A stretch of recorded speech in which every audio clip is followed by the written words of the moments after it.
Bulletin के प्रायोजक हैं रोजगार डेवलपर्स। नमस्कार, मैं हूं आपके साथ सिमरन और आप देख रहे हैं पर्ल्स 24 न्यूज। बुलेटिन की शुरुआत करेंगे, लेकिन एक नजर डालते हैं बुलेटिन की हेडलाइंस पर। 6 अप्रैल को रामनवमी के अवसर पर पीएम मोदी करेंगे पूजा अर्चना। रामनाथ स्वामी मंदिर में पूजा अर्चना कर लेंगे आशीर्वाद। नए पंबर ब्रिज का भी करेंगे शुभारंभ। दिल्ली में बीजेपी की हुई अहम बैठक। राष्ट्रीय अध्यक्ष जेपी नड्डा ने पार्टी महासचिवों के साथ बैठक की अध्यक्षता की। केंद्रीय गृह मंत्री अमित शाह ने लोकसभा में कहा, दिल्ली में भी कमल खिला है और अब पश्चिम बंगाल की बारी है। केरल दौरे पर वायनाड से कांग्रेस सांसद प्रियंका गांधी। सीता देवी लवकुश मंदिर में की पूजा अर्चना। कांग्रेस के कई कार्यकर्ता भी साथ में रहे मौजूद। उत्तराखंड के बाबा तरसेम सिंह की हत्या मामले में बड़ी गिरफ्तारी। पंजाब से पुलिस ने मुख्य आरोपी को किया गिरफ्तार। आरोपी पर 2 लाख रुपए का घोषित था इनाम। पहली खबर की तरफ आगे बढ़ेंगे। प्रधानमंत्री नरेंद्र मोदी 6 अप्रैल को रामनवमी के अवसर पर रामेश्वर स्थित रामनाथ स्वामी मंदिर में पूजा अर्चना करेंगे। इस अवसर पर प्रधानमंत्री नए पंबर ब्रिज का भी उद्घाटन करेंगे। नया पंबन ब्रिज 1914 में बने पुराने ब्रिज की जगह लेगा, जिसे जंग की समस्या के कारण 2022 में बंद कर दिया गया था।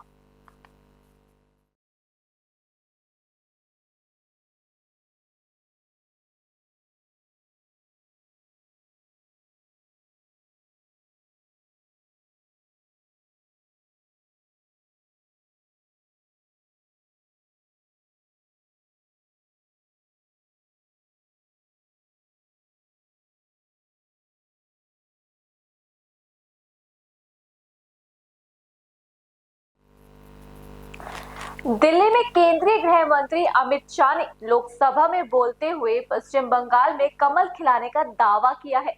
अमित शाह ने कहा कि दिल्ली में भी कमल खिल गया है और अब आयुष्मान भारत दिल्ली में भी है। अब सिर्फ पश्चिम बंगाल बचा है। चुनाव के बाद वहां भी कमल खिलेगा और आयुष्मान भारत योजना पश्चिम बंगाल में भी आएगी। और मान्यवर, उसकी दवाई का कोई व्यवस्था नहीं था। आज देश के हर गरीब को दिल्ली में भी कमल खिल गया। दिल्ली बाकी था, वहां पर भी आयुष्मान भारत आ गया। मान्यवर, आज देश के हर गरीब को 5 लाख तक का खर्चे का चिंता नहीं करना। सिर्फ बंगाल बचा है दादा। ये चुनाव के बाद वहां पर भी कमल खिलेगा और वहां पर भी आयुष्मान भारत आ जाएगा। मान्यवर, मैं नहीं बोल रहा था ये बुलवाए, मैं तो सीधा विषय पर जा रहा। अगली खबर दिल्ली से है। दिल्ली में बिहार के एनडीए सांसदों की बैठक हुई। ये अहम बैठक भारतीय जनता पार्टी के सांसद संजय जायसवाल के घर पर हुई। इस बैठक में बीजेपी अध्यक्ष जेपी नड्डा भी शामिल हुए थे। वहीं गिरिराज सिंह, चिराग पासवान, ललन सिंह और जीतन राम मांझी समेत बिहार के एनडीए के लगभग सभी सांसद मौजूद रहे। बैठक में जेपी नड्डा ने एनडीए सांसदों नेताओं के साथ कहा कि बिहार विधानसभा चुनाव में हमारी जीत होगी।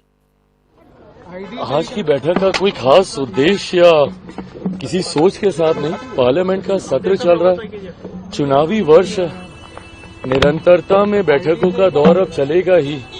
उस क्रम में आज सब लोग एक साथ बैठ के आने वाले समय को लेकर, चुनाव को लेकर सरसरी तरीके से चर्चाओं की शुरुआत की जाएगी। चिराग, कई मुद्दों पर बात हो रही है। बात ये हो रही है कि क्या किन मुद्दों को लेकर जाएंगे चुनाव में। जिस तरीके से विपक्ष और तेजस्वी मुख्यमंत्री को लेकर हमलावर हैं, जो स्ट्रेटजी बनेगी। बिल्कुल तमाम रणनीतियां तय की जाएंगी और जैसे मैंने कहा कि अभी चुनाव आते आते तक बहुत से ऐसे विषय हैं जिस पे बैठ के चर्चाएं होंगी। क्या रणनीति होगी चुनाव में, क्या किस सोच के साथ हम लोग जाएंगे, क्या क्या हमारे पॉइंट्स होंगे, सरकार की उपलब्धियां कैसे जनता के बीच रखी जाएंगी। एंड देन डेफिनेटली जो आप सबके मन में सवाल चलते ही रहते हैं सीट शेयरिंग को लेकर कि किसके खाते में कितनी सीटें, इन तमाम विषयों को लेकर चर्चा होगी। बट आज कोई बहुत ज्यादा महत्वपूर्ण एजेंडा ओरिएंटेड चर्चा हम लोग करने जा रहे हैं। सत्र चल रहा है, तमाम सांसद एनडीए के बिहार से जो आने वाले हैं वो सब सत्र के लिए दिल्ली में ही मौजूद हैं, तो सब एकजुट होकर एक साथ बैठेंगे। जेपी नड्डा भी आज शामिल हो रहे हैं। बिहार की जीत को अगर आप बोलें तो ये मैं दावे के साथ कह सकता हूं कि इस बार एक ऐतिहासिक जीत। मैंने बार बार इस बात को कहा, एक विनिंग कॉम्बिनेशन है हम लोग का, पांचों दल का जो अलायंस है, और इस अलायंस ने अपने आप को उपचुनाव में प्रूव किया है। 100% स्ट्राइक रेट रहा है हमारे तमाम एनडीए के प्रत्याशियों का, जो 4 विधानसभा में उपचुनाव हुए थे। वो कहीं न कहीं दर्शाता है इस बात को कि एक बड़ी जीत की ओर हम लोग अग्रसर हो रहे हैं। 225 से ज्यादा सीटें, मैं मानता हूं, बिहार में घूम रहा हूं, अलग अलग जिलों में अलग अलग विधानसभाओं में कार्यक्रम हो रहा है। परसों गया में हम लोग की सभा थी, अगर उसकी तस्वीरें आप देखें, जो उत्साह है लोगों के बीच इस गठबंधन को लेकर, एनडीए को लेकर, मैं मानता हूं एक बड़ी जीत की ओर एनडीए अग्रसर हो। मैं 225 सीटें कह रहा हूं, उससे ज्यादा तो आप सोच लीजिए कि अब विपक्ष के पास कितनी बचेंगी। केरल दौरे पर पहुंची वायनाड से कांग्रेस सांसद प्रियंका गांधी ने पुलपल्ली में श्री सीता देवी लव कुश मंदिर के दर्शन किए। इस मौके पर उन्होंने पूजा अर्चना कर आशीर्वाद लिया। साथ ही कांग्रेस के कई कार्यकर्ता भी साथ में मौजूद रहे।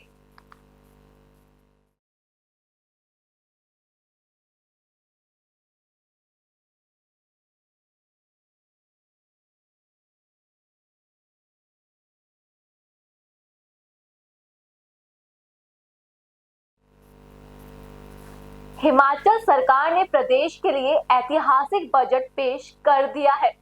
सीएम सुखविंदर सिंह सुक्खू ने कहा कि ग्रामीण अर्थव्यवस्था को मजबूत करने के लिए तीसरा बजट पेश किया गया है। किसानों और बागवानों तक सीधे पैसे कैसे पहुंचे और उनकी आय कैसे बढ़े, इस पर हिमाचल प्रदेश की संपत्ति का एक हिस्सा खर्च किया गया है। विधवा बहनों के बच्चों की पढ़ाई का खर्च सरकार उठाएगी, इसका भी प्रावधान बजट में किया गया है।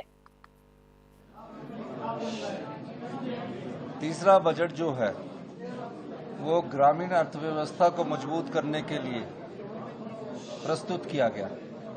किसान के हाथ में सीधा पैसा कैसे पहुंचे, किसान की आय में बढ़ोतरी कैसे हो, बागवान के हाथ में सीधा पैसा कैसे पहुंचे, बागवान की आय में बढ़ोतरी कैसे हो, इस दृष्टि से हिमाचल प्रदेश की संपदा से एक भाग इस ग्रामीण अर्थव्यवस्था पर खर्च किया गया।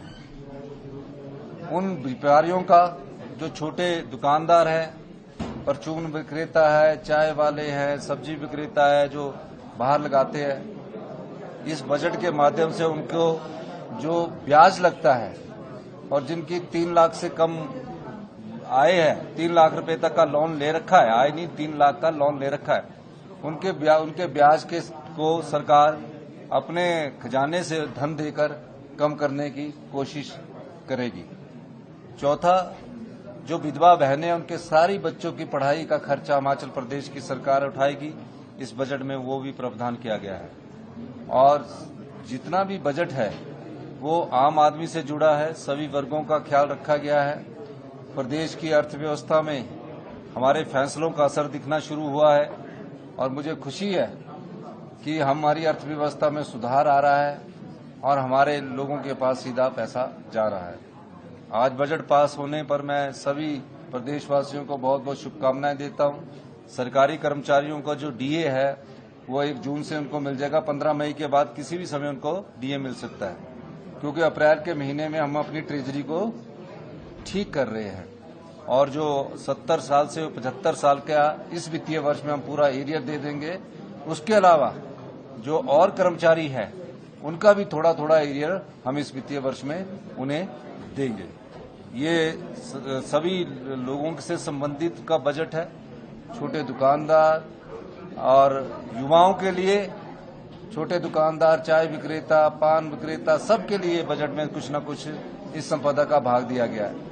और युवाओं के लिए जो अपने घर में सोलर पावर प्रोजेक्ट लगाना चाहते हैं, ट्राइबल में जो लगाएगा उसे 5% की सब्सिडी मिलेगी। यानी कि 1 मेगावाट का जो सोलर पावर प्रोजेक्ट लगाएगा, अगर उसकी कीमत 2 करोड़ रुपया है और उसमें इंटरेस्ट अगर 9% है तो 5% सरकार की तरफ से उपलब्ध करवाया जाएगा।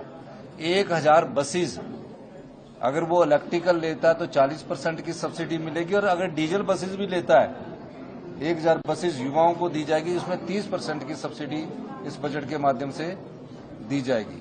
और जो अपनी टैक्सी है, जिसकी एक टैक्सी है, वो अपनी टैक्सी को इलेक्ट्रिकल में कन्वर्ट करना चाहता है, पर उसका प्रोफेशन अगर गाड़ी चला रहा है, ये नहीं कि होटल वाला है कोई तो उसके द्वारा होगा, तो उसको भी हमने बोला है कि अगर आप अपनी टैक्सी को इलेक्ट्रिकल करना चाहते हैं तो 40% की सब्सिडी उनको दी जाएगी। पर्यावरण की दृष्टि से भी ये बजट महत्वपूर्ण है, और इस बजट में हमने कई चीजों का उल्लेख किया है जो आपने पढ़ा होगा, और मैं सभी पत्रकार बंधुओं का भी धन्यवाद करता हूं कि आपका सहयोग। झारखंड की राजधानी रांची में बुधवार को दिन दहाड़े बीजेपी नेता की गोली मारकर हत्या करने के बाद बदमाश मौके से फरार हो गए। हालांकि एक आरोपी को गिरफ्तार किए जाने की बात भी सामने आई है। बताया जा रहा है कि अपराधियों ने दहशत पैदा करने के लिए वारदात को अंजाम दिया है, तो वहीं इस पूरे मामले पर बीजेपी प्रदर्शन करते हुए अपना आक्रोश व्यक्त कर रही है। भाजपा नया है, कार्यकर्ता भी है, जनता भी समर्थन दे दिया है। कैसे? ये तो अपराधी का राज चल रहा है ना। आज तक कानून बोल के चीज खत्म हुई है, जंगल राज है। लॉ एंड ऑर्डर को यहाँ है ही नहीं है। यहाँ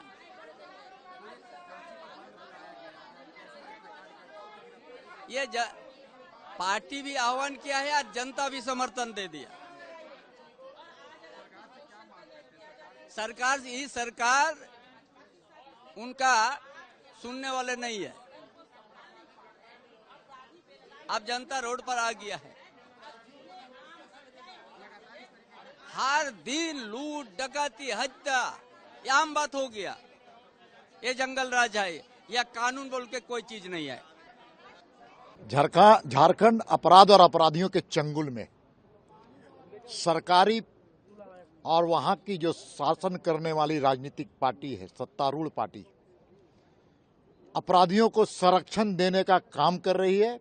इसलिए अपराधियों का मनोबल बढ़ रहा है और अपराधियों के द्वारा तांडव किया जा रहा है।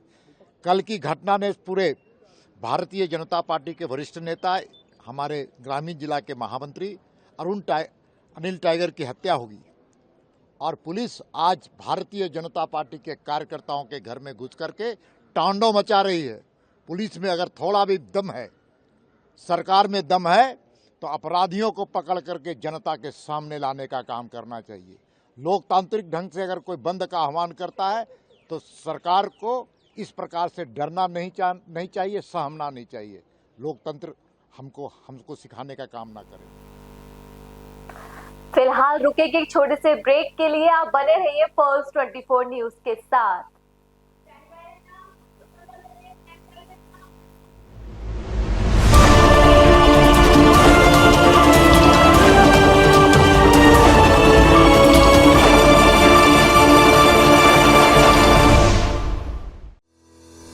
रोजगार डेवलपर्स, अ यूनिट ऑफ रोजगार डेवलपर्स एंड प्राइवेट लिमिटेड। घर वहीं जहां हो आपका भरोसा। पिछले 15 सालों से आपके सपनों का घर हमारी प्रतिबद्धता। रोजगार डेवलपर्स का पता है शिमला बाईपास रोड, गणेशपुर, देहरादून। रोजगार डेवलपर्स से संपर्क करने के लिए अभी डायल कीजिए 9897054026 पर या 8433207910 पर।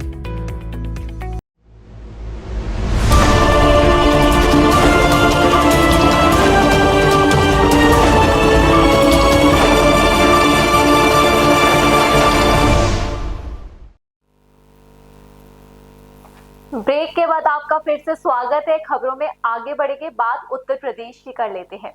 आगरा में करनी सेना से जुड़े लोगों ने राणा सांग के बारे में विवादित बयान देने वाले समाजवादी पार्टी के राज्यसभा सदस्य रामजी लाल सुमन के घर पर बुधवार को हमला किया, जिसके बाद सपा प्रमुख अखिलेश यादव, सांसद डिंपल यादव, अवधेश प्रसाद ने कई सवाल खड़े करते हुए बीजेपी सरकार पर निशाना साधा है। ये भारतीय जनता पार्टी ने जो संस्कृति शुरू की है कि पुरानी बातों को कहें, पुरानी बातों से कहीं न कहीं अपने हिसाब से इतिहास को पढ़ें, इतिहास को बताएं। दुख है इस बात का कि जो भारतीय जनता पार्टी ने ये परंपरा शुरू की है कि इतिहास अपनी मानसिकता से, अपने पॉलिटिकल लाभ से पढ़ें। उसी में बहुत सारे लोग कह रहे हैं कि पुरानी इतिहास की किताबें जो उठाई हैं, मान लो गूगल आप कर लें, क्या क्या इतिहास लिखा हुआ है, यूट्यूब आप उठा लें, क्या क्या इतिहास लिखा है। ये तो सरकार की जिम्मेदारी बनती है, और ये सरकार तो वो है जो नाम बदलती है, इतिहास बदलती है। ये नामजद सुमन जी पे इसलिए अटैक हुआ कि एक तो वो दलित हैं और दलित होने की वजह से उन पर अटैक हुआ है। या जो स्थितियां उत्पन्न हुई उसको लेकर आपका क्या कहना है? जो घटना हुई है, रामजी लाल सुमन हमारे पार्टी के, समाजवादी पार्टी के वरिष्ठ नेता हैं और मेंबर ऑफ राज्यसभा हैं। उनके घर पर इस तरह की घटना करना और उनका अपमान करना, उनके परिवारजनों को अपमान करना, ये इसकी कड़े शब्दों में मैं निंदा करता हूं और उत्तर प्रदेश से मांग करता हूं सरकार से कि ऐसे तत्वों को प्रदेश में बढ़ावा न दें, जिससे अमन चैन में खलल पैदा हो। आपकी पार्टी के तरफ कुछ डिसीजन या कोई स्टेप लिया जाएगा? करणी सेना ने जो व्यवहार किया उसको लेकर समाजवादी पार्टी की तरफ से वेट करिए, इंतजार करिए, जो स्टेप लिया जाएगा। ये रणनीति होती है, इसका खुलासा नहीं किया जाता। सर, अगर हम देखेंगे उत्तर प्रदेश के हालात, जहां अब सड़कों में बम फूट रहे हैं, जहां महिलाएं सुरक्षित नहीं हैं, और कहीं ना कहीं ये सरकार की जिम्मेदारी बनती है। ऊपर से मेंबर ऑफ पार्लियामेंट के घर अगर इस तरह की घटना हो रही है, जिस तरह आपने संज्ञान में बात लाए हैं, क्योंकि हम तो अंदर से हमें इतना इस बात का संज्ञान है, तो बहुत ही दुर्भाग्यपूर्ण है। और आप ये क्या संदेश देना चाहते हैं हमारी सोसाइटी को, और इससे जो यंगर जनरेशन है वो क्या सीखेंगे? किस तरह का उपद्रव जो है मचाया जा रहा है पूरे उत्तर प्रदेश में। मैं समझती हूँ सरकार को उस पर स्ट्रिक्ट एक्शन लेना चाहिए, और अगर कोई लोग संपर्क भी करते हैं शासन और प्रशासन से, तो ये शासन प्रशासन वाले समय पर नहीं पहुंचते हैं, जानबूझ के नहीं पहुंचते हैं, और कहीं ना कहीं ये सरकार द्वारा कराई हुई पूरी गोवा के सीएम प्रमोद सावंत ने बुधवार को विधानसभा में वित्त वर्ष 2025 और 26 के लिए अपना बजट पेश किया है। ये उनका लगातार 7वां बजट है। इसमें पर्यटन, शिक्षा, स्वास्थ्य और बुनियादी ढांचे जैसे महत्वपूर्ण क्षेत्रों में निवेश पर जोर दिया गया है। बजट में आम जनता पर कोई नया टैक्स नहीं लगाया गया है। शराब पर टैक्स को 5 निश्चित स्लैब में व्यवस्थित करने का प्रस्ताव है। आबकारी विभाग के लिए सिंगल विंडो टैक्स भुगतान प्रणाली लागू की जाएगी। गोवा सरकार का फॉर द ईयर 25-26 का बजट मैंने पेश किया। अप्रोक्सीमेटली 28,163 करोड़ ऑफ रुपीस का बजट, सरप्लस बजट इस बार हमने असेंबली में पेश किया। इस budget is an touristic focus, tourism focus, green budget. Specially green budget इसीलिए कहूंगा कि there are the various green initiatives, clean and green Goa की तरफ हमने लिया है। मुझे पूरी उम्मीद है कि ये पूरा 100% बजट हम इम्प्लीमेंट करेंगे और टूरिज्म फोकस करते हुए स्टेट में टूरिज्म बढ़ेगा और सस्टेनेबिलिटी और ग्रीन इनिशिएटिव्स ज्यादा से ज्यादा इस बार हम स्टेट में लेंगे। सर, टूरिज्म गोवा में टूरिज्म प्लेसेस में और कितना फोकस किया जाए, और कल्चरली देखा तो बजट में बहुत बजट ये हुआ है एक्सपेंस। टूरिज्म इस बजट की खासियत जो है, मैं 2-3 चीज आपको बताऊंगा। स्पेशली अयोध्या में गोवा राम निवास बनाने की हमने बात की, which promotes the culture of Goa. जो गोवा से यहाँ पे लोग जाते हैं उनके लिए वो सुविधा प्राप्त की। द सेम वे मुंबई और मुंबई भवन और गोवा दिल्ली भवन, ये दोनों रिनोवेट करने की बात इस बजट में थी। द सेकेंड, इस बजट में टूरिज्म फोकस करते हुए हमने tax holiday for hoteliers and hospitals those want to set up in our inland talukas या रूरल तालुकास, इनको हम टैक्स हॉलिडे देने वाले हैं। इसलिए टूरिज्म को बढ़ावा बाकी 6 तालुका में भी मिलेगा। हमने मोर देन 5,000 करोड़ जो यहाँ पे इन्वेस्ट कर रहे हैं उनको SGST CGST रिटर्न देने का और उसको टैक्स हॉलिडे इवन दो देने की बात हमने इस बजट में की है। तो definitely the big investor in the amusement park या टूरिज्म इंडस्ट्री में इस तरह से जो कोई इन्वेस्ट करना चाहते हैं उनके लिए हम ये प्रोग्राम खास करके हम अनाउंस किया है। मैक्सिमम टू मैक्सिमम ने ग्रीन इनिशिएटिव्स लेते हुए green Goa, clean Goa through the solid waste management contractors पूरे गोवा में बीचेस हो या नेशनल हाईवेज हो वहां पे ग्रीन और क्लीन रखने के लिए एमपैनल कॉन्ट्रैक्टर चाहे वो पंचायत के पास हो, म्युनिसिपैलिटी के पास हो, सेंट्रलाइज उसकी तरफ ध्यान देने के लिए सरकार का फोकस रहेगा और वो हम काम कर सकेंगे। The third thing is an green corridors, the national highways जहां पे हैसल फ्री ट्रैफिक जाने के लिए चाहे स्टे कैटल्स हो या बाकी कोई भी प्रॉब्लम न क्रिएट करे, इसलिए द ग्रीन कॉरिडोर की बात नेशनल हाईवे स्टेट में जो है और स्टेट हाईवे इनकी बात हमने कही है। और खास करके यानी MLA को more than 100 crore of rupees each development in their constituency, ये बात हमने सामने रखी है।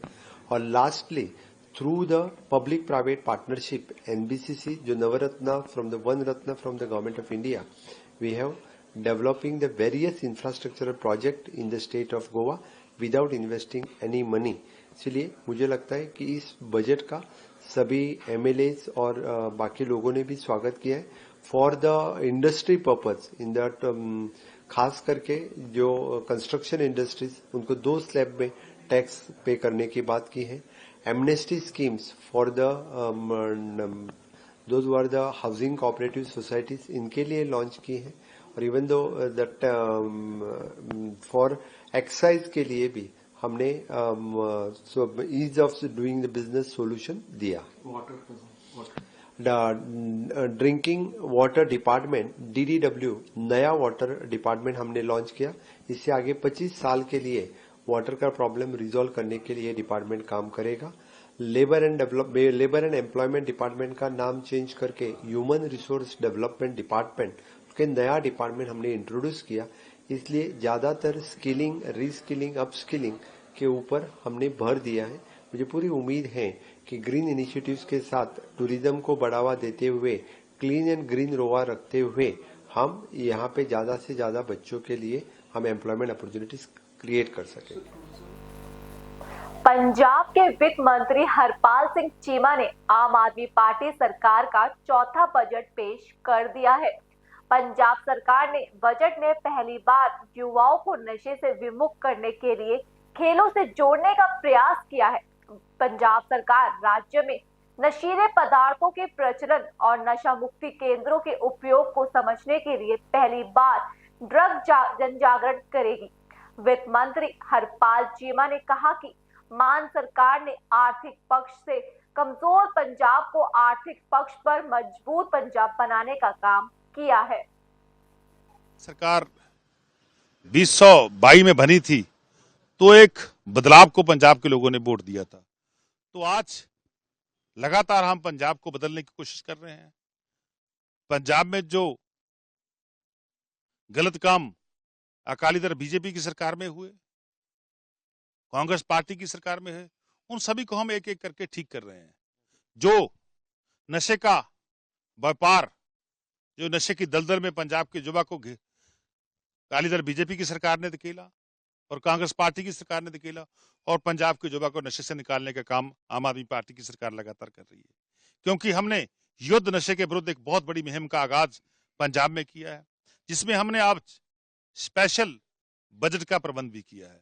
चाहे वो ड्रोन एंटी ड्रोन सिस्टम को परचेज करने की बात हो, चाहे 5000 होमगार्ड के जवानों की भर्ती का काम हो, चाहे लगभग 1000 से ऊपर स्पोर्ट्स की नर्सरियां क्रिएट करने का काम हो, ये इस सभी का प्रबंध हमने इस बजट में किया। क्योंकि हम जब पंजाब में एंटी ड्रोन के जरिए जो नशा सरहद के पार से आता है उस ड्रोन को तोड़ेंगे, खत्म करने के नशे की चेन को तोड़ेंगे।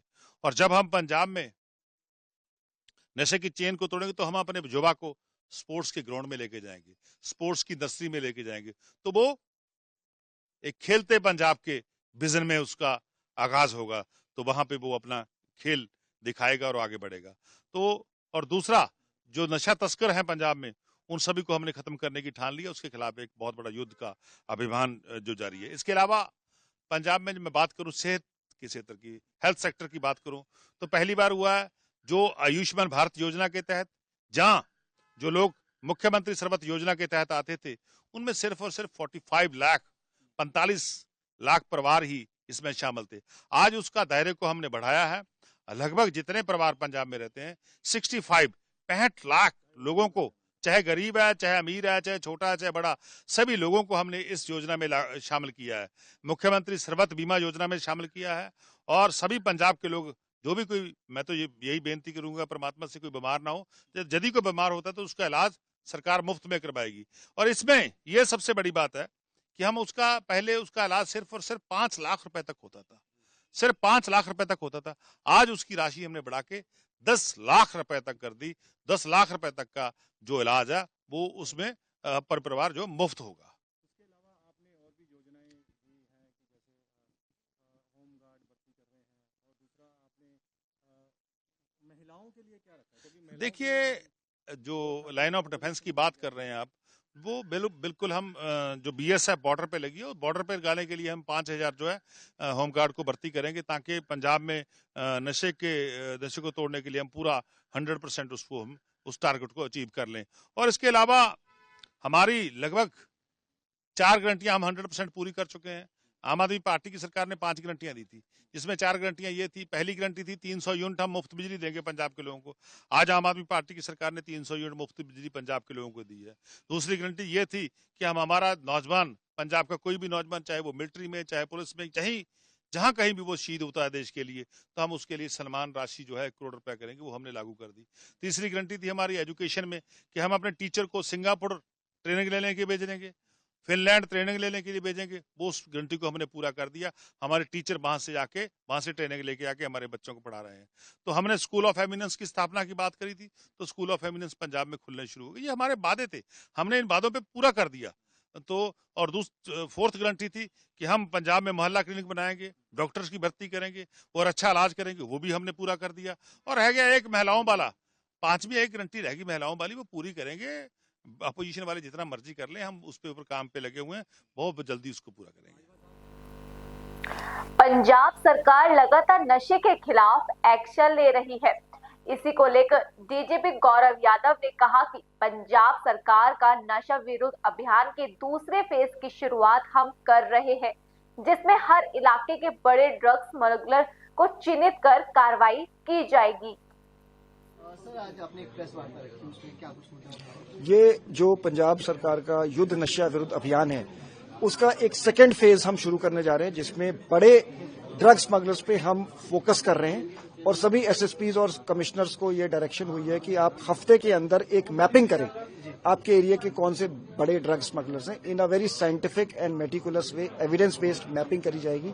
जो अभी तक जो पेडलर्स पकड़े गए हैं, उनकी इंटरोगेशन में जो चीज सामने आई है, इंटेलिजेंस रिपोर्ट्स को देखते हुए, और जो पब्लिक से हमें इनपुट्स मिलती है, इनकी कॉम्प्रिहेंसिव लिस्टिंग करके उसके बाद उनके ऊपर क्रैकडाउन होगा।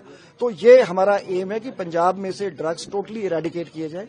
अभी तक जो हमारी ड्राइव हुई है, उसमें 2241 एफआईआर दर्ज हो चुकी हैं, 4000 से ज्यादा लोग गिरफ्तार हुए हैं, 146 किलो हेरोइन रिकवर हुई है। तो ये तकरीबन 4 गुना ये आंकड़े जो हैं पिछले सालों के कंपैरिजन में। पर हम ये चाहते हैं कि चूंकि हमें लोगों से बड़ा अच्छा रिस्पांस मिला है, तो इसको एक कंप्लीट तरीके से इस नेटवर्क के पीछे जो बड़े स्मगलर्स हैं, उन्हें आइडेंटिफाई करके उन्हें गिरफ्तार किया जाए। ड्रग सेंसस की बात की जा रही है पंजाब सरकार द्वारा, क्या ये उसी से जुड़ा हुआ रहेगा? नहीं, ड्रग सेंसस तो पंजाब सरकार अलग से कराएगी कि ये एसेस करने के लिए कि कितने लोग हैं जो वनरेबल हैं। तो उसमें पंजाब पुलिस भी सहयोग करेगी, कोऑपरेट करेगी। और जो नए होमगार्ड तैनात किए जाएंगे बॉर्डर्स पे, और जब पंजाब का बजट पेश हुआ तो बहुत सारी चीजें आपको भी मिली हैं, उसमें क्या बोलेंगे? उसमें ये एक पंजाब सरकार का कंटिन्यूअस एंडेवर है।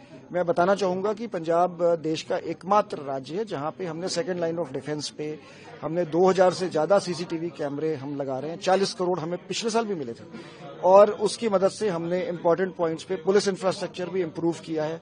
हमारे स्टैटिक नाकाज और मोबाइल पेट्रोलिंग पार्टीज हैं, पर वो एरिया काफी ज्यादा है।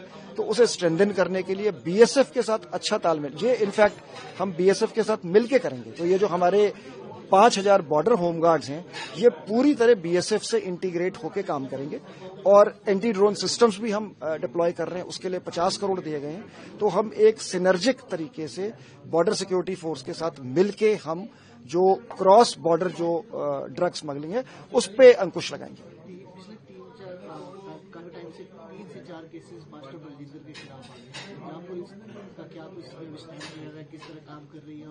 देखिए, हर केस में जैसे मैंने पहले भी कहा है, तो law will take its own course. जो एविडेंस है, वो अवेलेबल एविडेंस है, वो रिकॉर्ड पे लाया जाएगा और एज पर एविडेंस जो लीगल कार्रवाई बनती है, law will take its course. नहीं, मैं इस पे मैंने ऐसा तो कुछ नहीं कहा जी।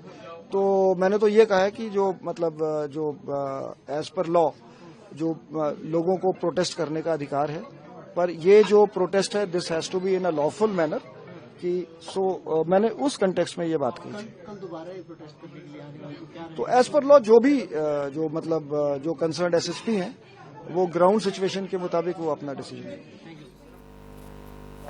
उत्तराखंड में बाबा तरसेम सिंह की हत्या के मामले में फरार मुख्य आरोपी को पुलिस ने पंजाब से गिरफ्तार करने में सफलता हासिल की है। दरअसल उधम सिंह नगर पुलिस आरोपी सरबजीत को पंजाब से पकड़कर उत्तराखंड ला रही थी। इसी दौरान काशीपुर में आरोपी ने भागने की कोशिश की, जिसके बाद पुलिस की जवाबी कार्रवाई में आरोपी सरबजीत के पैर में गोली लग गई, जबकि 3 पुलिसकर्मी भी घायल हुए हैं। सभी को काशीपुर के एक अस्पताल में इलाज के लिए भर्ती कराया गया है। माननीय मुख्यमंत्री उत्तराखंड महोदय के उत्तराखंड राज्य को भयमुक्त और अपराध मुक्त करने के लक्ष्य को पूरा करने में उधम सिंह नगर पुलिस निरंतर कार्रवाई कर रही है।